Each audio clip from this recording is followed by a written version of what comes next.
I need to know what happened. I need to know of his final days and hours. I need to know where he is. Well, you are not going to learn anything just sitting at this desk and thinking about it.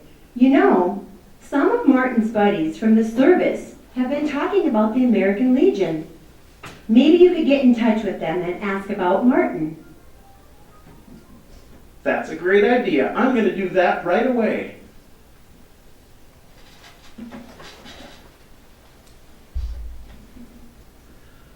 Lo and behold, in the November 21st, 1919 edition of the American Legion Weekly, Asbjorn's request is printed in the Find Your Buddies section.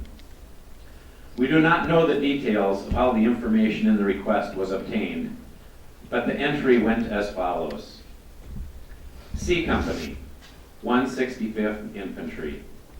Private Martin G. Haugsey, automatic rifle gunner of C Company, 165th Infantry, was killed at his gun in the 42nd Division attack on St. George's Farm and Hill 263 in the Argonne on October 15, 1918. Private Haugsey was reported to be holding a position in company with the other members of the gun team, Privates Manny Crosby, Joseph A. Mullen, and Andrew Hogstrom. Crosby was acting as the loader. When Haugsey was hit, the fire ceased long enough to permit a party of Germans to rush the gun. Mullen and Hogstrom were captured and now are reported to have returned to their homes in the States.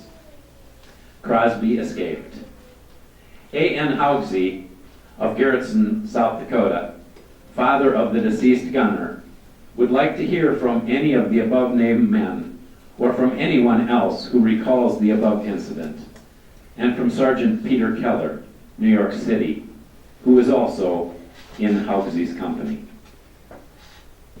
In the following month, Asbjorn receives replies from 4 of the young men who served with Martin at the time of his death.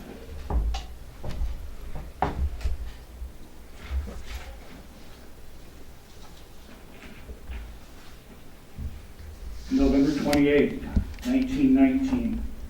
Mr. A.N. Haugsey, Garretson. Dear Sir, in looking through the American Legion Weekly today, I came across the article relating to your son's death on October 15, 1918.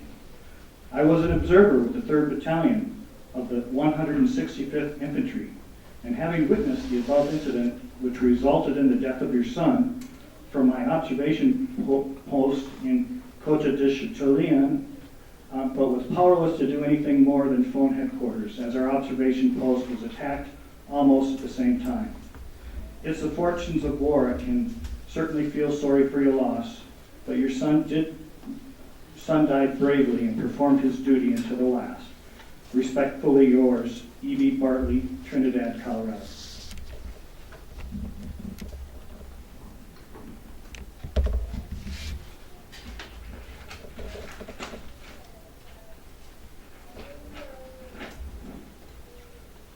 Letter written from A.F. Riley, December 1st, 1919. Dear Sir, I have just received the issue of the American Legion Weekly for this week and noticed your letter inquiring about your son. I am very sorry that I cannot locate or give you the addresses of the men who were with Martin when he was killed, but I will try to give you some notes from our October 15th from my diary. We went into battle October 14th and advanced about 3 miles when we were held up outside the Langres St. George by German machine gunners. This was about 4 o'clock, so we were ordered to dig in until 8 p.m. Then we again tried to take St. George. This time we got into the town, but on account of our heavy losses and the good positions held by the Germans, we were forced to withdraw to our previous position, where we again dug in and tried to steal a little much-needed rest till morning. We were woke up by Captain Boots, who I believe stayed up all night watching over his boys, as he called us. There's one thing, Mr. Haugsey, our company had one of the best and bravest leaders on the line, and that was Captain Boots. Well, October 5th, we again started to take St. George, and as soon as we were up on our feet and heading towards Germany, the Huns started in with their machine guns. Up to now, I still wonder how we ever advanced through those thousands of bullets that were flying past. Well, we went about 1 mile when we reached a sunken road and again were held up by the Germans. This place is where we lost all of our best men. Your son was with Haudstrom and Mullen, and the rest of the gun crew was put at one end of the road to hold the Germans who were almost surrounded us. We held here for a few hours, but the Germans had our range and was reducing our ranks very fast. All our ammunition was gone, and our own artillery was falling short and hitting us. So we had only one thing left for us to do, and that was try to get back to our old lines. The Huns were waiting for this, and they sure did get us. I was hit in the leg and a piece in my hand. Martin and his crew stayed to cover us. Of all the heroes, those boys who stayed there were real heroes. The Germans were on 3 sides of us, and as soon as the Huns saw us trying to get back, they closed in on the road. But the crew kept firing and held the Germans till we got to our new position. We could hear that one gun spitting lead into the Germans who had them surrounded. They were heroes, and they held the Germans till their last bullet was gone.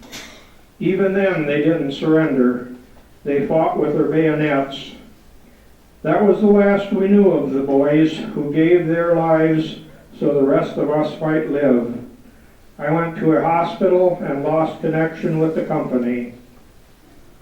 Langley St. George lay in a valley, and the Germans had fine position all around the hills surrounding the town. It was an old-time fort.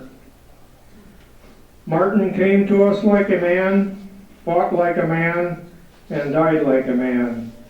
He was loved by all, and we felt very bad when we heard word that he was killed. But some of us had to go. So, Mr. Haugsey, we sure feel sorry for you on account of your great loss, but always remember, Martin was a real hero and died like a man. Now, Mr. Haugsey, if there's anything else you want, just let me know, and I will do anything you want. I will close hoping to hear from you, your friend Archie F. Riley, Brockway Boulevard, Jamaica, Long Island, New York.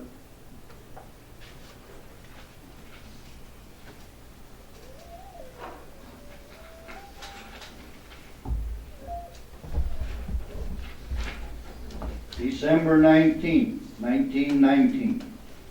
Dear Sir, seeing your piece in the American Legion magazine, I will tell you what I know about it. He was my buddy in the Army. I sure thought a good deal of him, and when he got killed, he called to me twice, and both times I tried to get to him, but somebody would pull me back. He didn't suffer very much, but died most instantly. We were on St. George's Farm and Hill 263 in the Argonne Front on October 15, 1918. If there is anything more I can tell you, I will be glad to do so. I remain Manny M. Crosby, 131 South Edward Street, Kalamazoo, Michigan.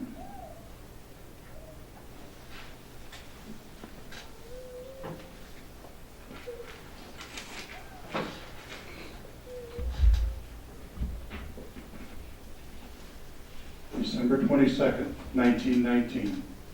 Dear Sir, I am writing you this letter in response to your request for information in regard to your son's death. It was only this morning that the article in the American Legion Weekly was called to my attention, or you would have heard from me before.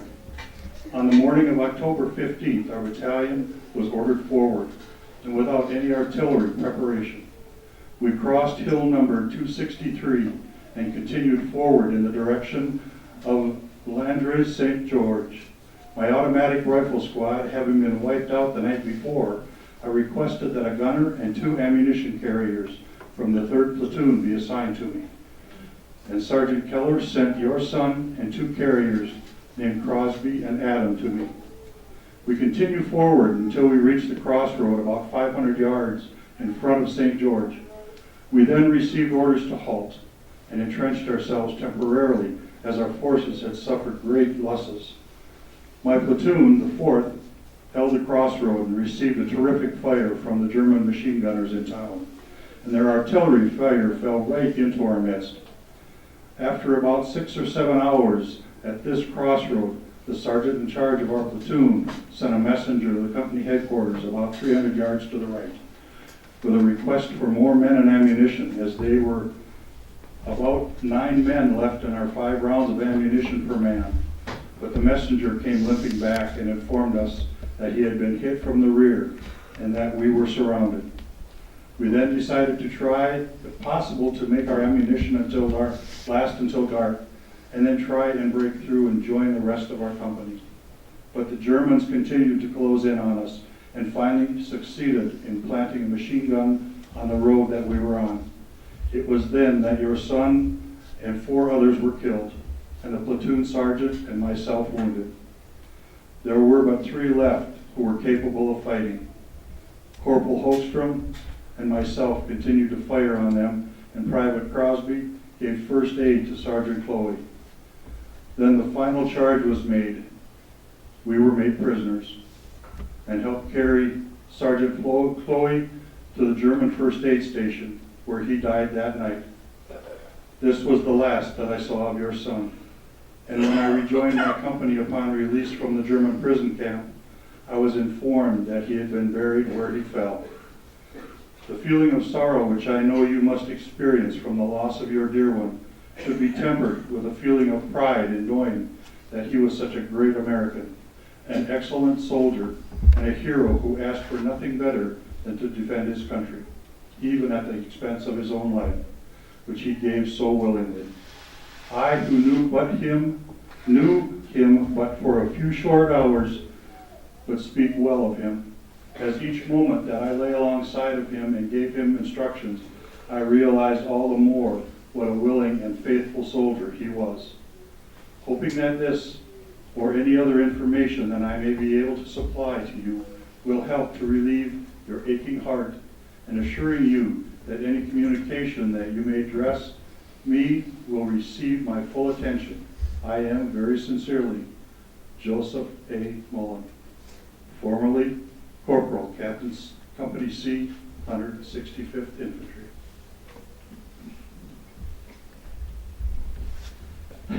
Martin truly was a hero.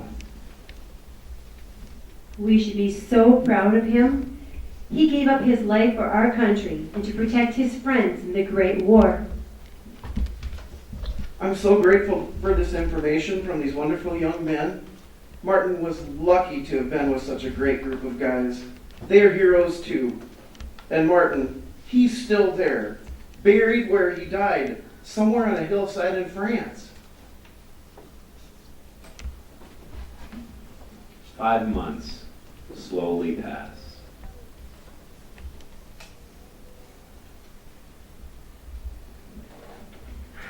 Ashbourne, we've received another letter from the War Department.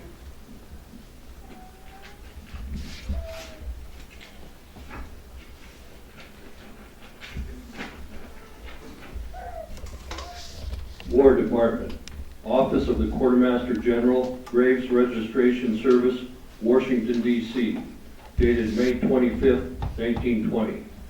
To Mr. Ashbourne N. Haugsey, Garrison, South Dakota. Case of Private Martin G. Haugsey, number 1426641, Company C, 165th Infantry. Place of burial, grave number 19, section 57, plot 1, Argonne American Cemetery, number 1232, Romaine Sos Montefaucon, Moose. Number 1, it would be likely to involve further delay if we should write personal letters in each of the many cases of notification of relatives as to the present resting places of their noble dead who glorify the nation's roll of honor. Number 2, will you therefore please accept this letter as being the best we can do just now? And will you also accept sympathy of those who have been working hard for many months to render worthy service to tens of thousands of soaring people in the care of their dead? Number 3, many delays in notification have resulted from our ignorance of proper addresses, shortage of clerical personnel, incomplete and imperfect information, or non-delivery and return of former letters. Number 4, thousands of bodies have been transferred to larger and better cemeteries for reasons which were deemed imperative by the military authorities of all the Allied nations. And the great task of improving these cemeteries is well underway. The most diligent care has been exercised to ensure accuracy, and this immense project is being carried through as an unquestionable service to the friends of our dead. Number 5,